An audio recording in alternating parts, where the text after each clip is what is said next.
नमस्कार दोस्तों।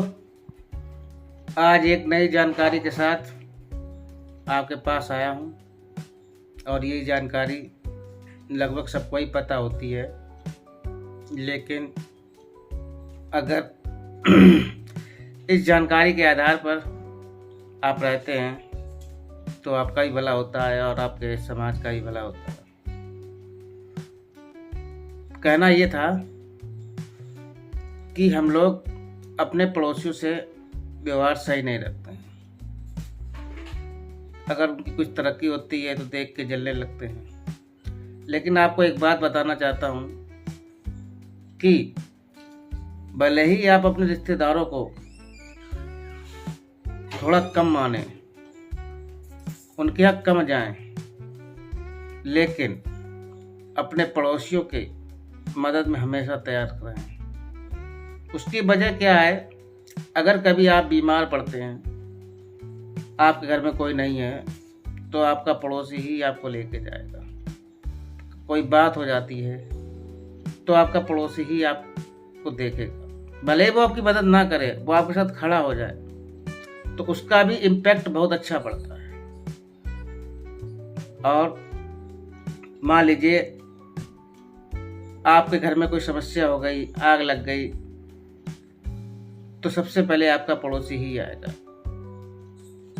हो सकता है कि आपका पड़ोसी से मनमुटाव होता है, आमतौर पे हो जाता है कभी कभी, लेकिन उससे लड़े झगड़े ना। अगर कुछ मनमुटाव हो गया है तो ठीक है, उसे दिल में रखें और उसे इग्नोर करने का प्रयास करें।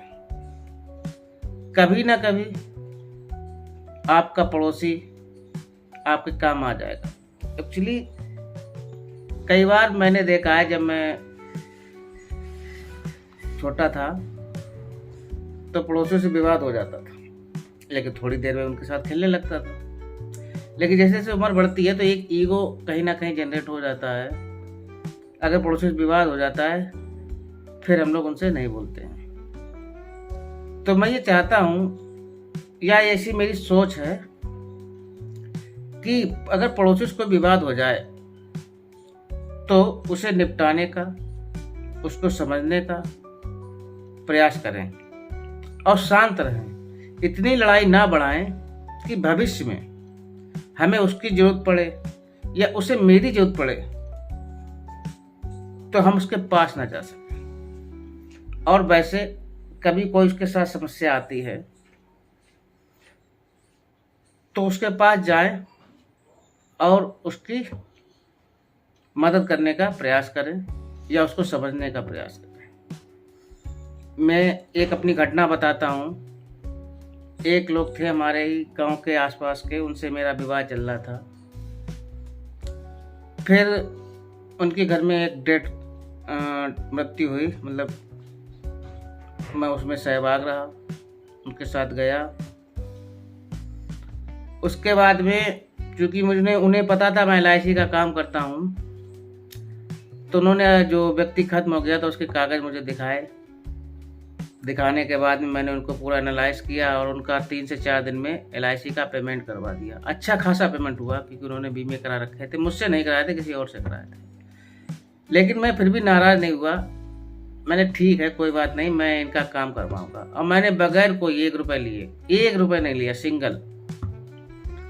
और उनके सारे डॉक्यूमेंट इकट्ठे किए, कलेक्ट किए, फोटो कापी वगैरह की, फिर गवाही जो भी लगती है गवाही कराई, डेथ सर्टिफिकेट लिया, सारे कागज़ तैयार किए। तैयार करने के बाद में मैंने उसको LIC में क्लेम के लिए प्रस्तुत कर दिया।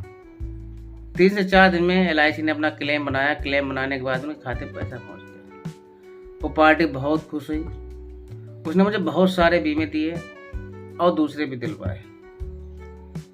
तो मोरल ऑफ द स्टोरी ये कहना था, कभी किसी से इतना विवाद ना करो कि बाद में बोलने की गुंजाइश ना बचे। अगर कुछ समस्याएं आती हैं तो चुप हो जाओ या सामने जाकर के बात कर लो, क्योंकि लड़ने झगड़ने से कोई मतलब नहीं है। उसमें ना तो आपका भला होगा और ना आपके पड़ोसी का। और मैं तो एक लाइन सबसे कहता हूँ कि मैं जब लोगों के यहाँ जाता हूँ कि भले ही आप अपने रिश्तेदारों से कम बोलें, लेकिन पड़ोसी से ज़रूर बोलें। पड़ोसी कितना भी खराब हो, वो आपके कहीं ना कहीं काम आ जाएगा। अगर आग लगी है और उसे बुझाना है, तो पानी कितना भी खराब हो, अगर डाल दो तो आग बुझ जाएगी। तो ठीक है, मैं जो समझाना चाह रहा था, आई होप आप समझ गए होंगे। नमस्कार, जय हिंद, जय भारत।